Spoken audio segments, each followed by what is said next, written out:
یہ بات سب پر ظاہر تھی کہ 3 دن پہلے کنگ نے دونوں خاندانوں کی لڑائی کا فائدہ اٹھا کر ڈیل کی قیمت اوپر چڑھائی تھی، اور آخر میں اصل فائدہ اسی کو ہوا تھا۔ چاہے کوئی کچھ بھی کہے، وہ کبھی یہ نہیں مان سکتا تھا کہ اس نے زارق نعمانی کو دھوکہ دیا۔ اسی لیے زارق کو پورا یقین تھا کہ کنگ کا نشانہ ایان ہے۔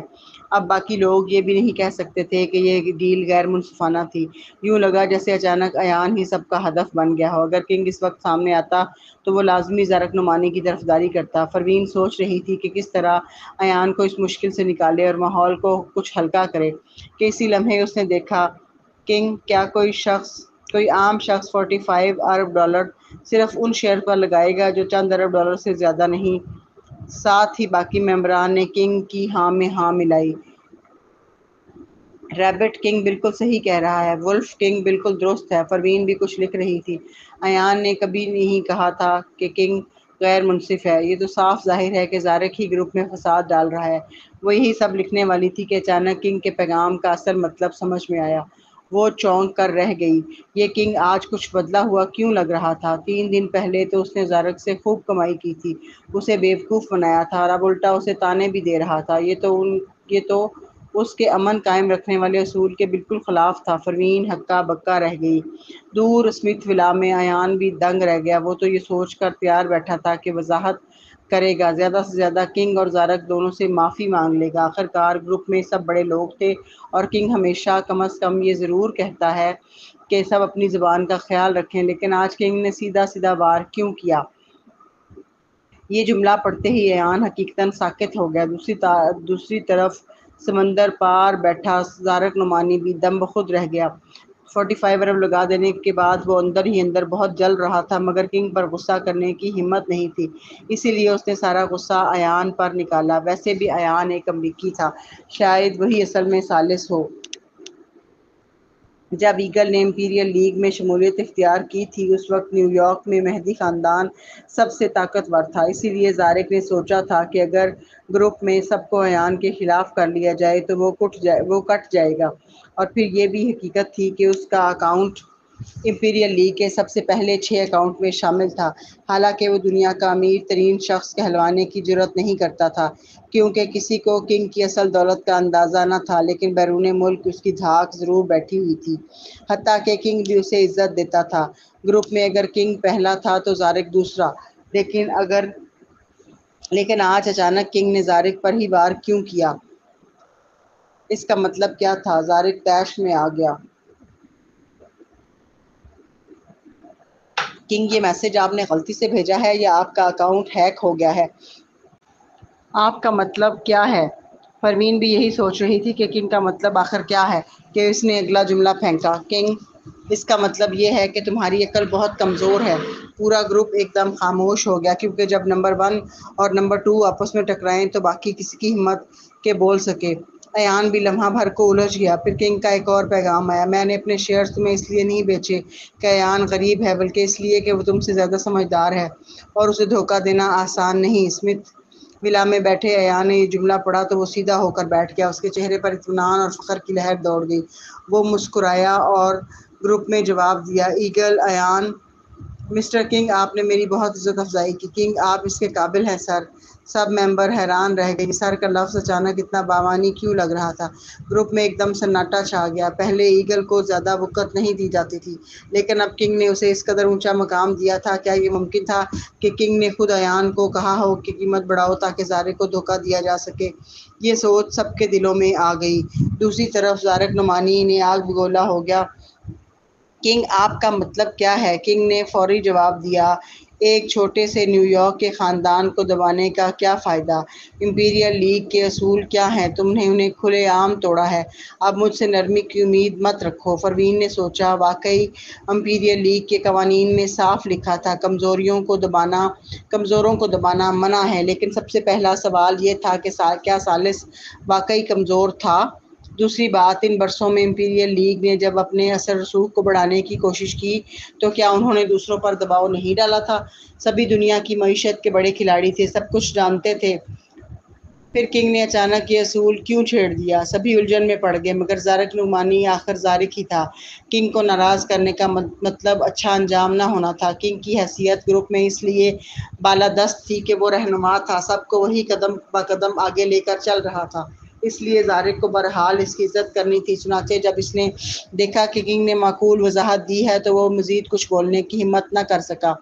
اس نے گروپ میں سر جھکاتے ہوئے لکھا، میں وضاحت کرنا بھول گیا تھا، میرا ذاتی جھگڑا مہدی خاندان سے ہے۔ کنگ نے جواب دیا، جب یہ ذاتی جھگڑا ہے تو پھر یہ $45 ارب پوری طرح سے قابل قبول ہے۔ بیئر نے فوراً تائید کی، آپ بالکل صحیح کہہ رہے ہیں۔ اسکرین کے اس پار سے بھی پروین کو زارق کی جھلک میں غصہ محسوس ہو رہا تھا، لیکن اس کا ضبط دیکھ کر پروین کے دل میں ایک نئی چبھن اٹھی۔ اس درجے کا آدمی لمحوں میں دوسروں کی زندگی پلٹ سکتا تھا، جیسے اس نے ایک خیال سے آئرا کو 20 برس قید میں رکھا۔ ایسا شخص جو ہمیشہ غرور میں رہتا تھا، اب یوں نرم اور لچکدار انداز اختیار کر رہا تھا۔ واقعی وہ دنیا کے چند پراسرار حکمران خاندانوں میں سے ایک کا نمائندہ تھا۔ گروپ میں مزید کوئی پیغام نہ آیا تو پروین نے آخر کار فون ایک طرف رکھ دیا۔ سر اٹھایا تو ایک معصوم سی آواز کانوں میں پڑی، ممی! یہ شمائل تھی۔ اس کا مزاج ہمیشہ خوشامدانہ تھا، زبان بھی بہت میٹھی تھی، مگر اکثر لگتا تھا جیسے اس کی باتوں میں سچائی کم ہو۔ لیکن حقیقت یہ تھی کہ پروین سے سب سے زیادہ لپٹنے والی بچی ہمیشہ شمائل ہی تھی۔ 3 دن بعد جب اس نے اپنی ماں کو دیکھا تو کھیلوں کی دنیا میں کھو جانے والی بچی آج کھیلنے کے بجائے سیدھا اس کی ٹانگوں سے لپٹ گئی۔ ممی، میں نے آپ کو بہت یاد کیا۔ میں نے ان دنوں نہ کھانا اچھا کھایا نہ پانی پیا۔ ساتھ ہی دوڑتا ہوا حارث بھی آیا اور فوراً یاد دہانی کرائی۔ اسے کہتے ہیں بھوک پیاس نہ لگنا، اور ویسے بھی مجھے تو نہیں لگتا کہ تم نے کم کھایا ہے۔ شمائل نے فوراً اس کی طرف آنکھیں گھمائیں اور بڑی جرأت سے وضاحت دی، اسی لیے تو میں نے کہا کہ میں نے کم نہیں کھایا، میں نے اچھا نہیں کھایا۔ حارث، پروین نے مسکراتے ہوئے حارث کے سر پر ہاتھ پھیرا، پھر اس کی نظر صوفے پر بیٹھے زینڈر پر گئی، جو چوری چوری دیکھ رہا تھا مگر بننے کی کوشش کر رہا تھا جیسے کوئی پرواہ نہ ہو۔ یہ نخرہ مزاحیہ تھا۔ پروین اس کی طرف گئی اور اس کے بالوں پر ہاتھ پھیرتے ہوئے پوچھا، کیا زینڈر نے ممی کو یاد کیا؟ زینڈر نے منہ بنایا اور آنکھیں گھما کر بولا، چچ چچ چچ، آپ کتنی جذباتی ہیں، میں اتنا بچہ نہیں ہوں۔ لیکن زبان کچھ بھی کہے، اس نے سر پیچھے نہیں کھینچا۔ حارث نے فوراً تیز لہجے میں کہا، پھر وہ کون تھا جو روز پوچھتا تھا کہ ممی اتنی دیر تک کیوں سو رہی ہیں؟ زینڈر کا چہرہ ایک دم سرخ ہوا اور ہونٹ بھینچ کر بولا، میں تو بس یہ ڈر رہا تھا کہ وہ کہیں مر نہ گئی ہوں۔ شمائل کی آنکھیں پھٹ گئیں۔ ممی کے بارے میں بد دعا دینے کی جرأت کیسے کی؟ حارث نے بھی بھویں چھڑائیں، ایسی باتیں مت کہو، ممی کبھی نہیں مر سکتی، یہ سب بے وقوفی ہے۔ زینڈر نے ہونٹ سکیڑے، میں نے تو بس کہا تھا، اصل میں ایسا تو نہیں ہوگا۔ لیکن اس نے لفظ مرنا دوبارہ زبان پر نہ لایا۔ تینوں بچے اکٹھے ہو کر بحث کرنے لگے۔ اس سے حارث زیادہ باتیں کرنے لگا۔ شمائل کی ضد بھی کھیلوں کے بغیر ٹھیک ہو رہی تھی، اور زینڈر بھی اب اس گھر کو اتنا ناپسندیدہ نہیں سمجھ رہا تھا۔ پروین نے زینڈر کا دوبارہ معائنہ کیا۔ جب دیکھا کہ سب کچھ ٹھیک ہے تو اس نے سکون کا سانس لیا۔ ادھر ثالث کو کچھ کام نمٹانے تھے، وہ اسٹڈی میں چلا گیا۔ پروین نیچے بچوں کے ساتھ کھیل رہی تھی۔ اچانک اس نے زینڈر کی طرف دیکھتے ہوئے پوچھا، زینڈر، کیا تم اپنا نام بدلنا چاہتے ہو؟ زینڈر چونکا اور نظریں اٹھا کر بولا، کیوں بدلوں؟ اس کا کیا فائدہ ہے؟ یہ سب فضول ہے۔ پروین نے تھوڑا سوچ کر کہا، لیکن تم ثالث اور میری اولاد ہو، تم چاہو تو اپنا نام سمتھ یا مہدی رکھ سکتے ہو۔ زینڈر نے فوراً ہونٹ پیچھ لیے، مجھے نہ سمتھ بننا ہے نہ مہدی، میں کچھ نہیں بدل رہا۔ یہ سن کر پروین ساکت رہ گئی۔ کیوں؟ زینڈر کی آنکھوں میں ایک لمحے کو لرزش آئی، پھر وہ بھڑک اٹھا، کیا مصیبت ہے؟ مجھے 5 سال سے سب زینڈر بیل کہتے ہیں، اب کیوں بدلوں؟ میں نہیں بدلوں گا۔ یہ کہہ کر وہ غصے میں بھاگتا ہوا اوپر چلا گیا۔ پروین کے ماتھے پر شکنیں پڑ گئیں۔ زینڈر اتنا حساس کیوں تھا؟ نام بدلنے سے اتنی چڑ کیوں تھی؟ کیا وہ کوئی راز چھپا رہا ہے؟ یا پھر وہ اب بھی؟ پروین نے دل ہی دل میں آہ بھری۔ سچ یہ تھا کہ زینڈر کو 5 سال تک ٹرو مین نے پالا تھا۔ اگر اس کے دل میں ابھی بھی اس کے لیے جذبات تھے تو یہ واقعی ایک مشکل مسئلہ تھا، وہ اس کے دل کو زبردستی نہیں بدل سکتی تھی۔ اسی وقت حارث بولا، ممی آپ فکر نہ کریں، مجھے پتا ہے کہ وہ کیوں نام بدلنا نہیں چاہتا۔ حارث کی بات سن کر پروین نے فوراً پوچھا، کیوں؟ حارث نے ایک بار پھر اوپر کی طرف دیکھا، پھر شمائل کی طرف نظر ڈالی جو اس وقت پروین کی ٹانگ سے چپکی ہوئی تھی۔ اس نے ہلکی سی کھانسی کی۔ پروین کچھ کہہ پاتی اس سے پہلے شمائل نے اپنی ننھی سی آواز میں بولا، میں نہیں جاؤں گی حارث، مجھے بھی سننا ہے۔ کوئی چارہ نہ دیکھ کر حارث نے آہستگی سے آہ بھری اور پھر اوپر کی طرف آخری نظر ڈال کر آخرکار کہہ ہی دیا۔ جب زینڈر کو ہوش آیا تو اس نے کچھ لوگوں کی باتیں سن لی۔ زینڈر کے ہوش میں آتے ہی اس کی ذہانت ایک بار پھر بڑھ گئی تھی اور پھر وہ پہلے سے زیادہ حساس بھی ہو گیا تھا۔ بچپن سے اس کے والدین اس کے پاس نہیں تھے۔ ابھی بھی وہ گھر واپس آیا تھا لیکن پھر بھی وہ خاندانی نوکروں کی بےرحمی کو محسوس کر لیتا تھا۔ آخرکار وہ پہلے واقعی بہت شرارتی رہا تھا۔ باہر سے تو وہ لاپرواہ بننے کی کوشش کرتا تھا مگر حقیقت میں چھپ کر اپنے رویے کو بہتر بنانے کی کوشش کر رہا تھا۔ وہ شمائل کے ساتھ بچگانہ گڑیا کھیلنے لگا تھا اور حارث کے ساتھ بیٹھ کر میتھ کے مشکل سوال حل کرنے کی مشق کرتا تھا۔ دراصل وہ دل سے چاہتا تھا کہ خود کو اس گھر میں ڈھال لے مگر ایک دن وہ سخت اکتا گیا۔ ویسے بھی اس کی عادت تھی ہر کام چھپ کر اور چالاکی سے کرنے کی، اس لیے اس نے نوکروں کے مشترکہ باتھ روم کا رخ کیا اور وہاں ان کی گفتگو سننے لگا۔ زینڈر نے انٹرنیٹ پر پڑھا تھا کہ نوکرانیاں اور ملازم زیادہ گپ شپ باتھ روم میں کرتے ہیں، اس لیے وہ چھپ کر ایک کیبن میں بیٹھ گیا اور سننے لگا۔ وہاں باہر دو نوکر آپس میں بات کر رہے تھے۔ کیا تم نے دیکھا زینڈر کے مزاج میں بہتری آئی ہے؟ ہاں، شاید حارث اور شمائل کے ساتھ رہ کر اس پر اثر ہو گیا ہے۔ بچہ کہیں اور پلا بڑھا ہے، اس لیے بد مزاجی اس کی عادت بن گئی ہے مگر اب خود کو قابو میں رکھ رہا ہے۔ ایسی باتیں مت کیا کرو، جناب مہدی کو بالکل پسند نہیں کہ ہم ان کے بارے میں چپکے چپکے بات کریں۔ پتہ ہے، میں تو بس کہہ رہا تھا۔ خیر وجہ کچھ بھی ہو، اتنا تو کہا جا سکتا ہے کہ زینڈر سدھر گیا ہے، لیکن اگر ایسا ہے تو پھر جناب ثالث نے اس کا نام ابھی تک کیوں نہیں بدلا، اسے خاندان میں قانونی طور پر شامل کیوں نہیں کیا؟ یہ تو میں تمہیں سمجھاتا ہوں۔ دیکھو، شمائل کا خاندانی نام سمتھ ہے، مستقبل میں وہ ضرور اپنی ماں کے حصے کے اثاثے پائے گی۔ اور حارث، وہ تو شروع سے ہی مہدی خاندان کا غیر اعلانیہ وارث مانا جا رہا ہے۔ اگر زینڈر نے بھی نام بدلا تو پھر وہ کس کا نام رکھے گا، سمتھ یا مہدی؟ یعنی کہ تم کہنا چاہتے ہو کہ زینڈر کو حصے نہیں ملیں گے؟ حصے کی بات چھیڑ دی تو سنو، مہدی کارپوریشن پر ہمیشہ مہدی خاندان کی گرفت اس لیے رہی ہے کہ ان کے پاس 50% سے زیادہ حصے ہیں۔ اب چاہے ثاقب اور ثالث الگ ہو گئے ہوں لیکن اگلی نسل میں یہ نہیں ہو سکتا، اس لیے صرف ایک کو ملیں گے تاکہ اس کے پاس مکمل اختیار ہو۔ تو کیا وہ زینڈر کو ملیں گے یا حارث کو؟ کون جانے۔ زینڈر کے اچانک لوٹنے کا مقصد ہی یہی ہے کہ وہ حارث کے ساتھ حصوں کے لیے مقابلہ کرے۔ اسی لیے تو وہ اتنے برس بعد اچانک واپس آیا ہے۔ سچ ہے، سمتھ کارپوریشن کے حصے بھی کم نہیں، چاہے مہدی اس کو کچھ نہ دے۔ پروین ضرور دے گی، یہ تو اچھی خاصی کمائی کرے گا۔ بالکل، مگر اس جیسے لڑکے صرف وقتی نیک سلوکی دکھا سکتے ہیں، اندر سے وہ کبھی بدل نہیں سکتا، چاہے کچھ بھی کرے۔ وہ حارث کی شرافت اور سلیقے کے برابر کبھی نہیں آ سکتا۔ یہ کہتے کہتے دونوں نوکر باہر نکل گئے۔ زینڈر اندر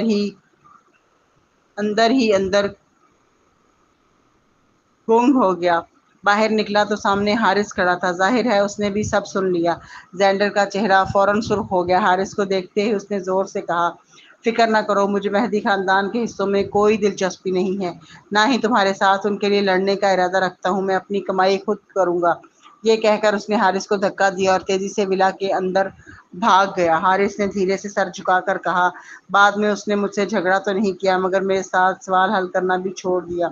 سارا دن وہ بس شمائل کے ساتھ کھیلتا رہا۔ یہ کہہ کر اس کی آواز اداس ہو گئی۔ وہ چاہتا تھا کہ زینڈر اس کے ساتھ وقت گزارے مگر شمائل نے پلکیں چپکائی، معصومیت سے کہا، سچ مجھے تو کچھ پتہ ہی نہیں چلا۔ شمائل پیاری تھی مگر بھولی بھی۔ وہ کسی کے دل میں چھپی ہوئی باتیں بھلا کہاں سمجھ سکتی تھی۔ یہی فرق تھا اس میں اور حارث میں۔ پروین کو اچانک احساس ہوا کہ جو بچے ماں کے ساتھ بڑے ہوتے ہیں ان کے دل زیادہ پرسکون اور خوش ہوتے ہیں۔ حارث کھلے عام کہہ رہا تھا کہ زینڈر حساس ہے، لیکن کیا وہ خود بھی اتنا ہی حساس نہیں تھا؟ 5 سال کی عمر میں کوئی اتنا سب کیسے سوچ سکتا ہے؟ یہ سوچ کر پروین کے دل میں غصہ اٹھا۔ اس نے نیچے جھک کر حارث سے پوچھا، کیا تم ان دونوں نوکروں کو پہچانتے ہو جو یہ سب کہہ رہے تھے؟ حارث نے فوراً سر ہلایا، ممی میں نے سب معلوم کر لیا ہے۔ عمر میں چھوٹا ہونے کے باوجود حارث پہلے ہی سب پہلوؤں کا خیال رکھنا جانتا تھا۔ اس نے کہا وہ دونوں پیچھے کے باغ کی صفائی کے ذمہ دار ہیں۔ ایک کا نام گریگ لوئس ہے اور دوسرے کا نام لائنل اسکاٹ۔ دونوں کو 3 سال ہو گئے ہیں مہدی خاندان کے ساتھ کام کرتے۔ پروین کے ہونٹ تھوڑے پھڑکے اور اس نے حیرانی سے پوچھا، جب سب کچھ جان لیا تو پھر کوئی قدم کیوں نہیں اٹھایا؟ گھر میں حارث کی بات ہمیشہ مانی جاتی تھی۔ وہ اگرچہ ہلکی آٹزم کا شکار تھا مگر بیوقوف نہیں بلکہ بہت ذہین تھا۔ حارث نے کہا، زینڈر اس وقت مجھ سے مقابلہ کر رہا ہے۔ اگر سب یہی کہیں کہ میں اس سے بہتر ہوں اور پھر میں اس کا دفاع کروں تو وہ اور زیادہ برا محسوس کرے گا۔ ویسے بھی بچوں کی حفاظت والدین کی ذمہ داری ہے نہ کہ بچوں کی۔ پھر اس نے پروین کی طرف دیکھا اور آہستہ سے کہا، مجھے لگتا ہے کہ زینڈر چاہے گا کہ آپ اس کی حفاظت کریں۔ پروین کے ہونٹ ہلکے سے لرزے۔ پھر اس نے اچانک کہا، حارث سچ بتاؤ، جب تمہارے 2 ٹیوٹرز نے تمہیں تنگ کیا تھا تم نے مزاحمت کیوں نہیں کی؟ کیا واقعی تم نے کبھی نہیں سوچا ہی نہیں کہ تمہیں لڑنا چاہیے؟ یہ سن کر حارث نے سر جھکا لیا۔ اس سے پہلے وہ کچھ نہ کہنا چاہتا تھا مگر اس لمحے دل کھل گیا۔ اس نے آہستہ سے کہا، جی ہاں، اس وقت میں سمجھتا تھا کہ دادی کو تکلیف میں نے ڈالا ہے، اس لیے مجھے لگتا تھا کہ میرا حق ہی نہیں کہ میں مقابلہ کروں۔ پروین نے لمبی سانس لی۔ یہ بچہ واقعی بہت حساس تھا۔ اس نے اس کا ہاتھ پکڑا اور کہا، چلو چل کر ان دونوں نوکروں کو دیکھتے ہیں۔ شمائل کی آنکھوں میں شرارت چھلکی۔ اس نے پروین کی ٹانگ چھوڑ دی اور دوڑ کر اوپر چلی گئی۔ ممی اب اپنی طاقت دکھائیں گی، زینڈر کو یہ تماشا دیکھنا ہی چاہیے۔ وہ خوشی سے ہنس رہی تھی۔ نہیں، ہمیں یہاں رامین مہدی نے اس لیے رکھا تھا تاکہ خبریں سونگ سکے، مگر کسی نے سوچا تھا کہ جناب مہدی کی نگرانی اتنی سخت ہو گئی۔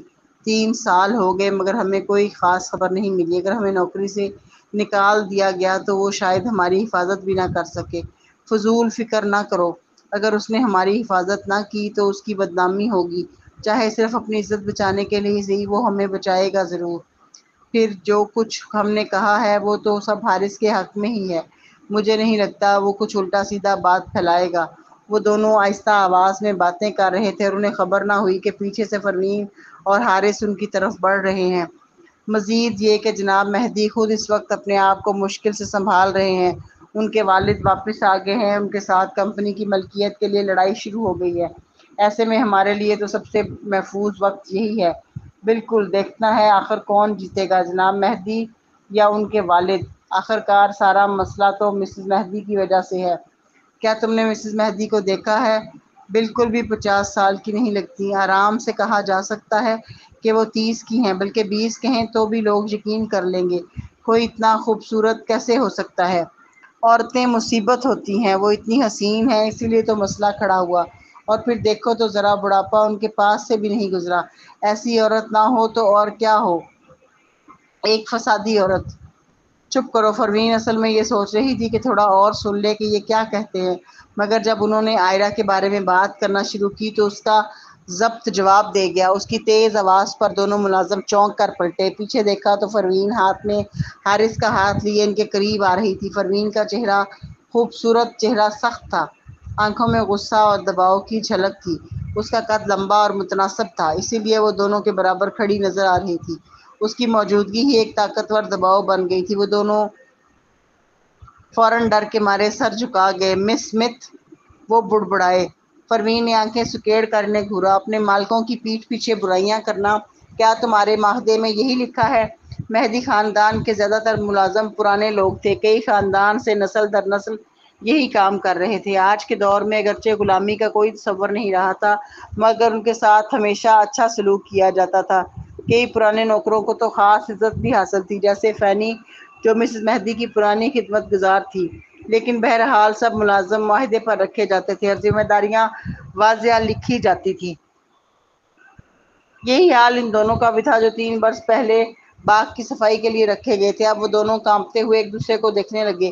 پھر ایک نے ہمت کر کے کہا، مس اسمتھ، آپ نے غلط سنا ہے، ہم نے اپنے مالکوں کی کوئی برائی نہیں کی۔ دوسرے نے بھی ہمت کے رکھلایا، ہاں ہاں بالکل، ہم تو کسی اور خاندان کی بات کر رہے تھے، آپ نے یقیناً غلط سنا۔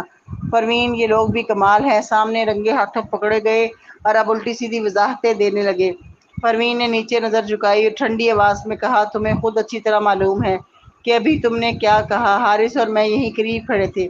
اب فیصلہ کرو، خود سے استعفیٰ دو گے یا میں تمہیں نکلوا دوں؟ پھر اس نے سخت لہجے میں مزید کہا، اگر میں تمہیں نکلوا دوں تو بلیک لسٹ ہو جاؤ گے، اور تمہیں تو یہ سمجھانا بھی نہیں پڑے گا کہ اس کے کیا نتائج ہوتے ہیں۔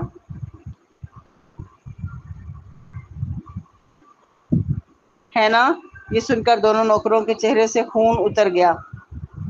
اسی لمحے حارث نے اوپر دیکھا۔ اس کی آنکھوں میں بے چینی کی معصومیت کو بجائے ایک سوال سوچنے والا انداز تھا۔ اس نے نرم مگر پراثر آواز میں کہا، ممی آپ انہیں کیوں چھوڑ رہی ہیں؟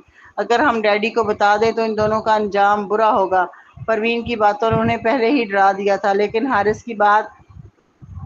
کی اس بات پر وہ دونوں زمین پر گر پڑے۔ ایک نے روتے ہوئے کہا، جناب حارث، ہمیں اپنی غلطی کا احساس ہو گیا ہے، ہمیں معاف کر دیں۔ پروین نے حارث کے بالوں پر ہاتھ پھیرا اور کہا، رہنے دو، ہر کوئی غلطی کرتا ہے، ہمیں جہاں ممکن ہو معاف کر دینا چاہیے۔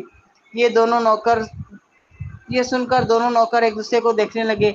پھر ایک نے مشکل سے تھوک نگلتے ہوئے کہا، شکریہ مس اسمتھ، ہم خود ہی یہاں سے چلے جاتے ہیں۔ پروین نے سر ہلایا اور دروازے کی طرف اشارہ کیا، نکل جاؤ۔ وہ دونوں تیزی سے سر ہلا کر باغ سے نکل گئے۔ ان کے جاتے ہی زینڈر کی آواز گونجی، اتنی آسانی سے چھوڑ دیا، آپ تو بالکل کمزور اور بیوقوف ہیں۔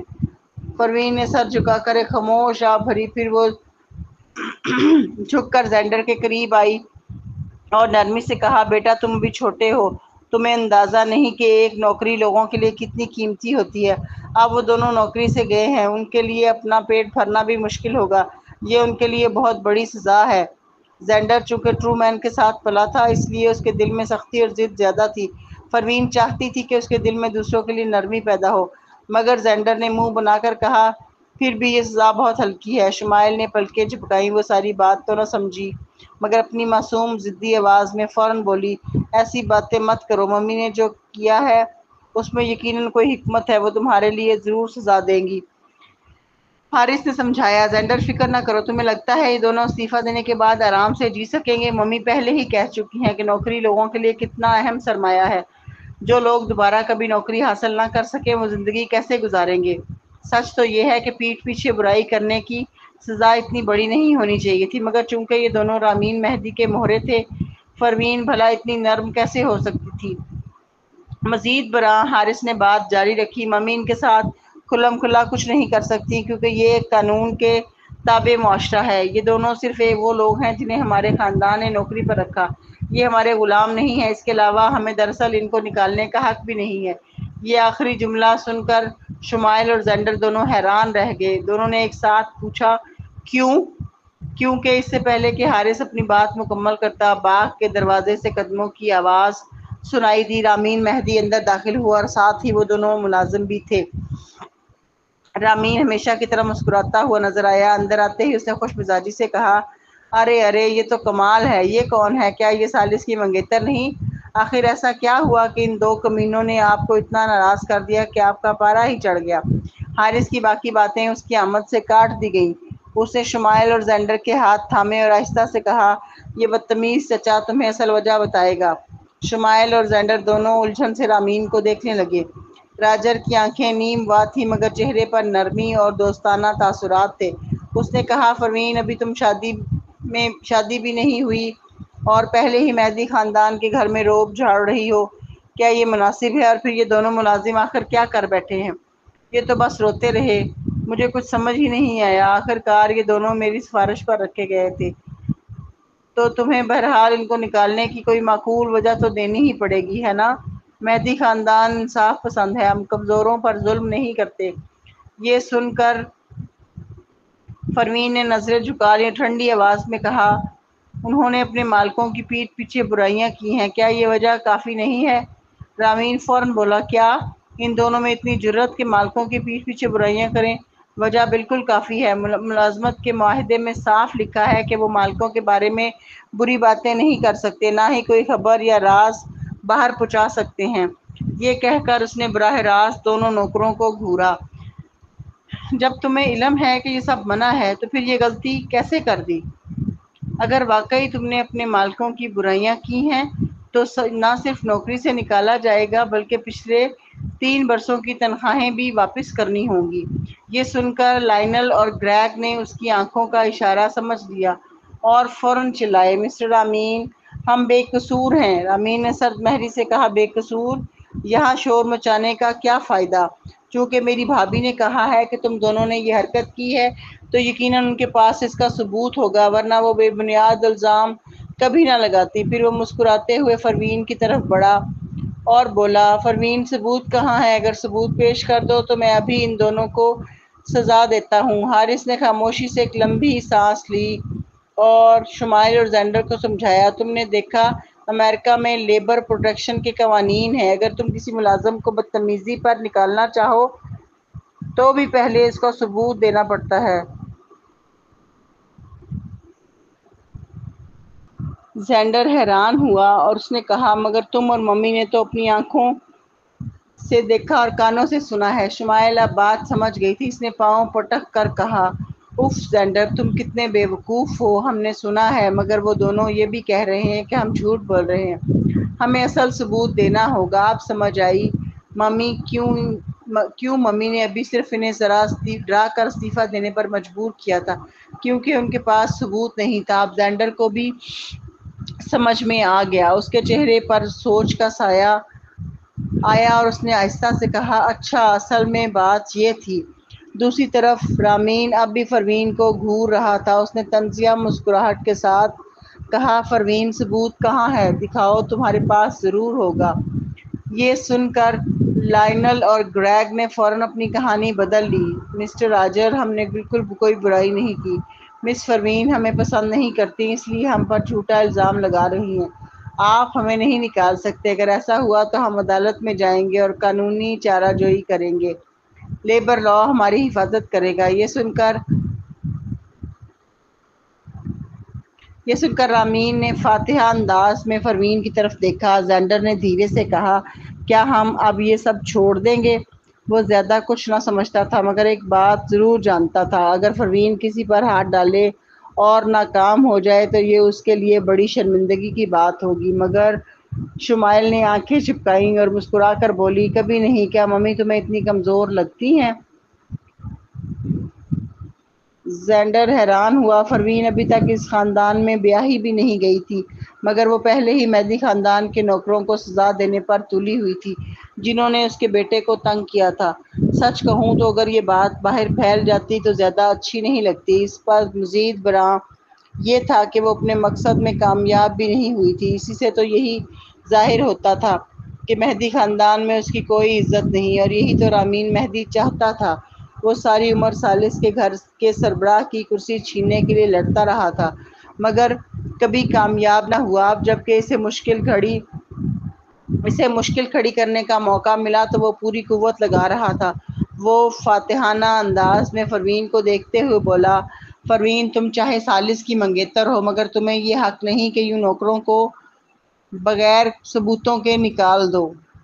اب یہ پرانے زمانے نہیں رہے، نوکر بھی انسان ہیں، ہم سب برابر ہیں، ان کے ساتھ ہمارے باقاعدہ معاہدے ہیں۔ اگر تمہیں انہیں نکالنا ہی ہے تو ٹھیک، لیکن پھر تمہیں اضافی تنخواہ بطور معاوضہ دینا ہوگی۔ کیا میں مالیاتی شعبے کو کہوں کہ ان کا حساب کر دے اور پھر انہیں فارغ کر دیا جائے؟ اضافی تنخواہ دے کر نوکری سے نکالنے کا مطلب ہوتا ہے کہ نوکر قصوروار نہیں، بلکہ صرف پروین کی ناپسندیدگی کی وجہ سے نکالے گئے ہیں۔ اگر یہ خبر باہر پھیلتی تو سب یہی سمجھتے کہ پروین نے اپنے اختیارات کا ناجائز استعمال کیا ہے۔ یقیناً یہ سب راجر کی بہت سوچ سمجھ کر بنائی گئی چال تھی، لیکن پروین حسب معمول پرسکون اور بے پرواہ رہی۔ اس نے سیدھی نظریں ان دونوں نوکروں پر ڈالیں اور ہونٹوں پر ہلکی سی طنزیہ مسکراہٹ لاتے ہوئے کہا، کیا تم دونوں واقعی استعفیٰ دینے کے لیے تیار نہیں ہو؟ لائنل اور گریگ نے فوراً سر ہلایا، ہم نے کچھ غلط نہیں کیا، ہم کیوں استعفیٰ دیں؟ جی ہاں، اگر آپ کو ہم اچھے نہیں لگتے تو آپ ہمیں نکال سکتی ہیں، لیکن آپ ہمیں زبردستی استعفیٰ دینے پر مجبور نہیں کر سکتی، مس اسمتھ۔ جوں جوں وہ دونوں بات کر رہے تھے اتنے ہی مظلوم لگنے لگے۔ نتیجتاً ارد گرد موجود دوسرے ملازم بھی تماشا دیکھنے کے لیے باغ کے پچھلے دروازے پر جمع ہونے لگے۔ رامین نے پیچھے مڑ کر دیکھا تو اس کے آدمیوں نے بھی ہجوم کو بھڑکانا شروع کر دیا۔ مس اسمتھ، آپ تو ابھی شادی بھی نہیں ہوئی، آپ کی تو ابھی شادی بھی نہیں ہوئی، آپ کو کیا حق کہ مہدی خاندان کے نوکروں کے معاملات میں دخل دیں؟ جی ہاں، نوکر بھی انسان ہیں، آپ کو کیا حق ہے کہ یوں غرور دکھائیں؟ یہ دور مساوات کا ہے، آپ ہمیں کمتر سمجھ کر ذلیل نہیں کر سکتی۔ جی ہاں مس اسمتھ، آپ حد سے بڑھ رہی ہیں۔ پروین نے بس بھویں اچکائیں اور خاموشی سے انہیں دیکھتی رہی۔ یہ جھگڑا جلد ہی مہدی خاندان کے بڑوں تک جا پہنچا۔ کچھ ہی دیر بعد عائرہ وہاں آ گئی۔ اندر داخل ہوتے انہوں نے نوکروں پر سختی کی۔ یہ کیا ہنگامہ ہے، سب اپنے اپنے کام پر جاؤ۔ باقی نوکر یہ سنتے ہی ہٹنے لگے کہ رامین نے فوراً کہا، یوں نہ کہیے خالہ عائرہ، یہ سب نوکر ہیں، بس دیکھنا چاہتے ہیں خاندان ان کے ساتھ انصاف کرے گا یا نہیں۔ مہدی خاندان کی 100 سالہ نیک نامی کو آج پروین کے ہاتھوں خراب نہیں ہونے دینا چاہیے۔ رامین کے آدمی بھی فوراً بول اٹھے، جی ہاں ہم یہیں کھڑے رہیں گے لائنل گریگ، ڈرو مت، ہمیں اپنے حقوق کے لیے ڈٹنا ہوگا۔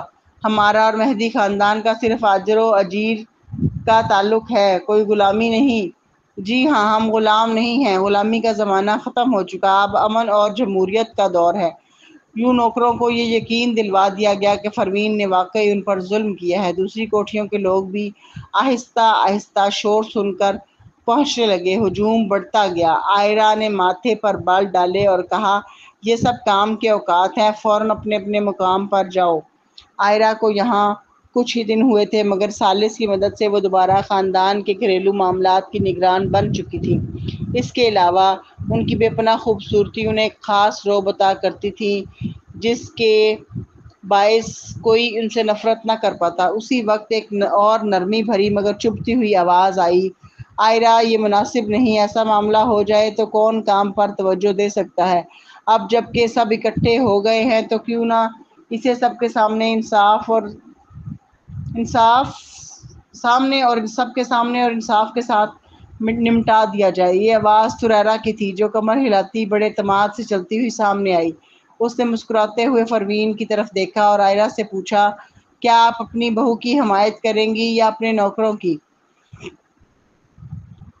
ایک جملے میں اس نے پروین کو نوکروں کے مقابلے لا کھڑا کیا تھا۔ پروین نے اسے بغور دیکھا۔ رستے میں آتے وقت ثالث نے بتایا تھا کہ جب سے ثاقب کو مہدی کارپوریشن کے حصص ملے ہیں وہ اور تریرا بھی خاندان کے گھر میں واپس آ گئے ہیں۔ ثاقب چاہتا تھا کہ عائرہ گھر کے معاملات کا اختیار چھوڑ کر تریرا کو دے دے۔ بوڑھی مسز مہدی اب بہت عمر رسیدہ ہو چکی تھی۔ وہ تو پروین کی دی ہوئی دوا سے سنبھل رہی تھی، باقی معاملات پر آنکھ بند کیے بیٹھی تھی۔ مگر ثاقب کی واپسی نے تریرا کو بھی گھر میں بولنے کا موقع دے دیا۔ جیسا کہ توقع تھی پروین پر ہر مشکل آتے ہی تریرا فوراً موجود ہوتی۔ عائرہ نے نفرت سے ماتھا سکیڑا، یہ سب ثالث کی کوٹھی کا معاملہ ہے، تمہیں اس سے کیا؟ تریرا نے افسوس جتاتے ہوئے کہا، یہ کیا بات ہوئی عائرہ، میں آخرکار ثاقب کی بیوی ہوں جبکہ مس اسمتھ تو ابھی شادی بھی نہیں ہوئی۔ ہم سب مہدی خاندان کا حصہ ہے، خاندان کی ساکھ کی مجھے فکر کیوں نہ ہو؟ پہلے ہی شہر میں ثاقب اور ثالث کے حصص کی لڑائی زبان زد عام ہے۔ یہ الگ بات ہے کہ اس لڑائی سے حصص کی قیمتیں آسمان کو چھو رہی ہیں، مگر اس وقت ہمیں کسی منفی خبر کی گنجائش نہیں اور یہ نوکروں کو دبانے اور ستانے والی حرکتیں بالکل برداشت نہیں کی جا سکتی۔ نوکر تو ہماری خدمت کے لیے ہیں، یہ سب ہمارے دوست ہیں، ہمیں مغرور اور بے رحم آجر نہیں بننا چاہیے جو ان پر ظلم ڈھائے۔ یہ سب سن کر ہجوم نے زور سے تالیاں بجائیں مگر عائرہ ہمیشہ سے جرأت مند رہی۔ وہ دلیل کے ساتھ بولی، تریرا فساد ڈالنے کی کوشش مت کرو، ہم نے کب کہا کہ نوکر کمتر انسان ہے؟ مگر تم یہ کہنا چاہتی ہو کہ چونکہ وہ کمزور ہیں اس لیے ہمیشہ درست ہوں گے؟ حتیٰ کہ ثاقب کو بھی اس خاندان سے نکال دیا گیا تھا جب اس نے غلطی کی تھی، پھر یہ کیوں سزا سے بچے؟ انسان ہیں تو سزا کے مستحق بھی ہیں۔ یہ سن کر تریرا نے طنزیہ ہنسی اور کہا، عائرہ تم بار بار کہتی ہو کہ یہ دونوں قصوروار ہیں، آخر ان کا قصور کیا ہے؟ کیا صرف اس لیے کہ مس پروین نے یوں ہی الزام لگا دیا؟ ثبوت کہاں ہے؟ کل کو اگر میں کسی کو چور کہہ دوں تو کیا وہ بھی بغیر ثبوت کے نکال دیا جائے گا؟ کیا ہمارے معاہدے بس کاغذی کارروائی ہیں؟ عائرہ نے سرد مہری سے کہا، بالکل نہیں، لیکن خاندان کے بھی اپنے اصول ہوتے ہیں، آج اس کے مطابق فیصلہ ہوگا۔ تریرا نے تیز لہجے میں کہا، اصول؟ یہاں تو سب کچھ تم دونوں اپنی مرضی سے چلاتی ہو۔ اگر آج ثبوت نہ پیش کر سکی تو بہتر یہی ہے کہ تم گھر کی ذمہ داری چھوڑ دو، میں یہ بوجھ اٹھانے کو تیار ہوں۔ یہ سن کر پروین کے ہونٹوں پر مسکراہٹ آ گئی۔ اس نے کہا، تم جس ڈٹائی سے سچ کو جھٹلاتی ہو اور نوکروں کو مالکوں کی برائیاں کرنے دیتی ہو، تمہیں کس حق سے یہ گھر چلانا چاہیے؟ تریرا نے طنزیہ قہقہا لگایا، تم کہتی ہو یہ سب مالکوں کی برائیاں کر رہے تھے، مگر کیا تمہارے پاس کوئی ثبوت ہے؟ سب سے بڑی بات تو یہ ہے کہ تم بغیر ثبوت کے الزام تراشی کر رہی ہو۔ عائرہ، میری رائے میں ایسی بہو خاندان کے لیے بوجھ ہے۔ تمہیں سوچنا چاہیے کہ ثالث کے لیے یہ شادی واقعی مناسب ہے یا نہیں۔ یہ لڑکی تو ابھی سے گھر میں طوفان مچا رہی ہے۔